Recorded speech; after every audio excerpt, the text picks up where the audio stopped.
Naku, malaking problema itong pinapasa ni Krista. Ano ito? Bago ang lahat, magandang araw mga kalingap, may kumakalat na tsismis tungkol sa nangyari sa Mike Chris, kaya umpisahan na natin mula sa pagkakaroon ng problema ay naging abala na ang Mike Chris sa kani-kanilang buhay, may kanya-kanya na silang ginagawa, hindi lang naman ako ang nakapansin nito, bukod roon bakit nga ba biglaan na lamang hindi nagparamdam ang Mike Chris, ano ang dahilan nito?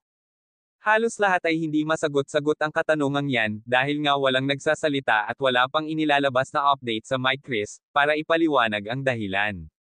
Sabi-sabi rin na baka maglalelo muna ang Mike Chris sa ngayon, hindi man magandang balita para sa iba, dahil hindi na nila mapapanood ang kanilang tandem.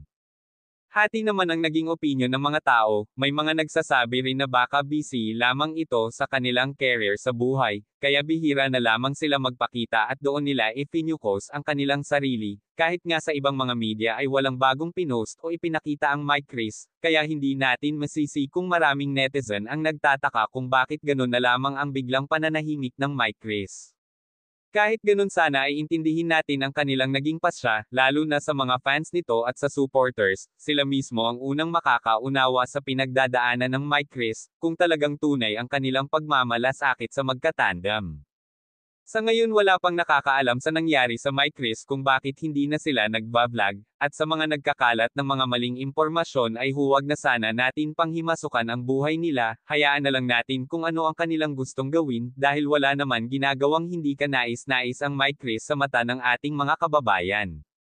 Huwag basta-basta manghusga kung walang patunay, abangan na lamang natin kung kailan ulit nila gusto magpakita para mapaliwanag ang kanilang tunay na eksplanasyon sa mga nangyari, kahit papano ay may mga taong makakamiss sa Mike Chris kaya ganun ang kanilang pagkabahala, bagamat masasabing concern ang iba sa Mike Chris at nakasanayan na nila ito, maraming salamat, pakisuportahan po ang aking channel, at sa lahat ng bumubuo ng kalingap.